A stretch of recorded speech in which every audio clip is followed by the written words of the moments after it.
இடம் பொருள் நேயர்களுக்கு வணக்கம். இந்த வீடியோல என்ன பார்க்க போறோம் அப்படின்னு பார்த்தோம்னா, நம்ம அன்னோன் ஃபேக்ட்ஸ் தமிழ் சினிமா அப்படிங்கிற ஒரு சீரியஸ் பார்த்துட்டு இருக்கோம்ல, அந்த வரிசையில இது அடுத்த வீடியோப்பா. ஆக்டர் ஜீவா இருக்காருல, அவரோட பெஸ்ட் பர்ஃபார்மன்ஸ் அப்படின்னு ஒரு லிஸ்ட் எடுத்து பார்த்தோம்னா அதுல ஃபர்ஸ்டா கட்டுறது தமிழ் இருக்கும்பா. 2007ல ரிலீஸ் ஆன படம். இந்த படத்துல நடிச்சதுக்கு அப்புறமா அவரு தெரபிஸ்ட் கிட்ட போய் தெரப்பி எடுத்துக்கிட்டாரு. அந்த கேரக்டர்ல இருந்து வெளியே வர்றதுக்கு அப்படிங்கிற மாதிரி ஒரு சுவாரஸ்யமான தகவல் கிடைச்சிருக்குது. அந்த படத்துல என்ன மாதிரி கேரக்டர் பண்ணியிருப்பாரு அப்படிங்கிறது தெரியும். நிறைய பேரோட ஃபேவரட் ஃபிலிமாவே இருக்கும் கட்டுரை தமிழ் அப்படின்லாம் இருக்கு.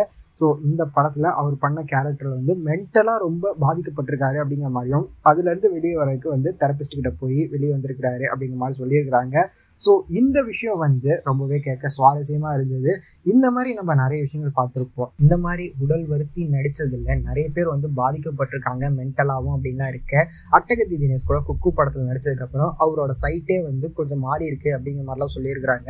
அவரோட பார்வை நேரா இருக்காது, ரொம்ப நாள் அப்படி பண்ணதுனால அப்படிங்கிற மாதிரிலாம் சொல்லியிருக்காங்க. ஸோ இந்த மாதிரி நிறைய பேர் நடிச்சிருக்காங்க. அவங்களுக்குலாம் ஹேட்ஸ் ஆஃப் சொல்லிட்டு இந்த வீடியோ முடிச்சுக்கலாம். இந்த மாதிரி சுவாரஸ்யமான தமிழ் சினிமா பத்தின எக்ஸ்க்ளூசிவ் அப்டேட்ஸ் எல்லாம், அன்னோன் ஃபேக்ட்ஸ் எல்லாம் நான் உங்ககிட்ட அடிக்கடி தரப்போறேன். அந்த மாதிரி வீடியோஸ் நீங்க தொடர்ந்து பார்க்கணும் அப்படின்னு நினைச்சீங்கன்னா இந்த வீடியோக்கு ஒரு லைக் போட்டு நம்ம சேனலுக்கு சப்ஸ்கிரைப் பண்ணுங்க. அப்பதான் நாங்க போற வீடியோஸ் உங்களுக்கு ரெகுலரா வரும்.